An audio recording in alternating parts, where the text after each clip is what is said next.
Suddenly, a mountain split open, and what came out destroyed an entire nation. As the earliest rays of dawn begin to spread, the valley of Hijr suddenly trembles with a chilling cry. The air stands still, no wind, no voices.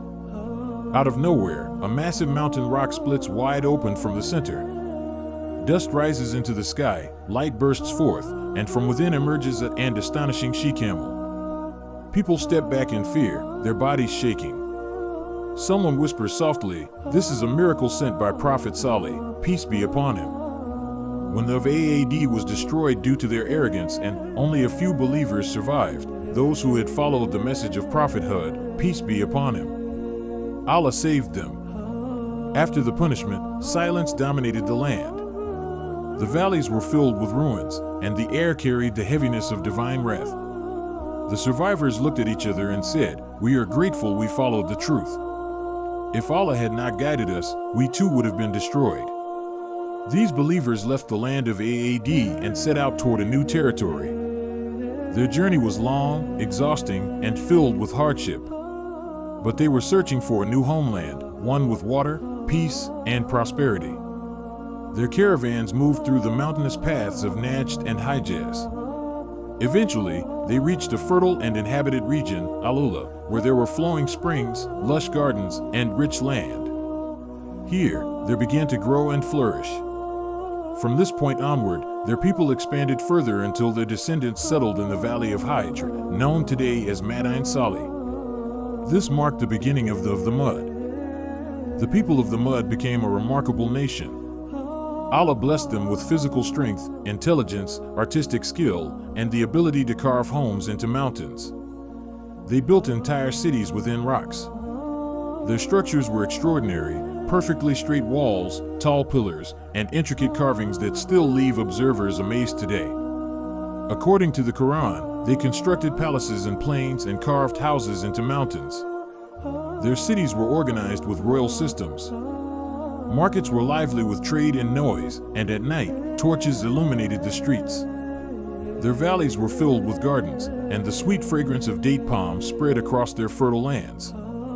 From gratitude to arrogance, however, instead of being thankful, they became arrogant. They began to believe, "We built all this through our own power and intelligence." Their strength led them astray, and their hearts hardened.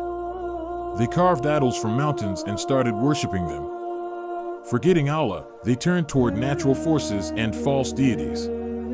They boasted about their power, wealth, and skills, claiming, "No one is greater than us."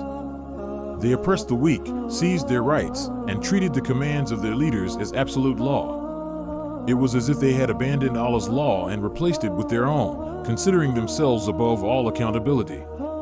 Corruption, immorality, and sin became widespread in their society. In this very valley, a noble family welcomed the birth of a radiant child, Salih, peace be upon him. From a young age, he displayed kindness, wisdom, deep thinking, and a natural inclination toward truth. The elders of the tribe often remarked, "This boy is not ordinary, there is depth in his words." As he grew older, his personality remained different. He was not attracted to worldly pleasures. Instead, he spent time in solitude, remembering Allah. Then one night, Allah granted him prophethood.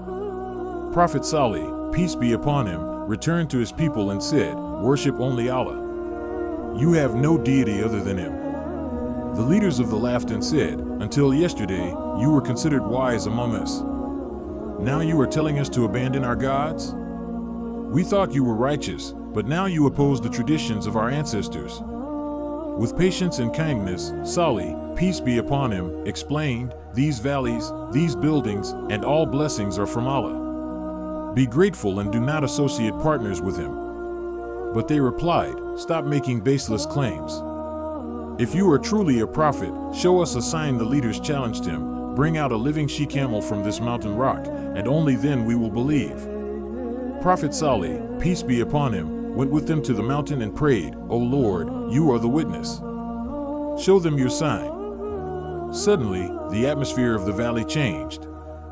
The mountain split apart. A wave of light stunned everyone, and from within emerged a massive she-camel. This was no ordinary animal. The Quran refers to it as Naqatullah, the she-camel of Allah, and a clear sign. Its presence filled people with awe. For the first time, they witnessed such a miracle. And the miracle did not end there. The she-camel would drink all the water from the valley's well in a single day, leaving nothing behind. People became worried as the well dried up. But Allah provided compensation. On the next day, the entire community would be nourished by. Every animal, every child, and every person's needs were fulfilled. It was instructed, one day the she-camel would drink from the well, and on that day no one else would take water from it. The following day, the entire community could use the well freely. In simple terms, one day belonged to the she-camel, and the next day was for the people.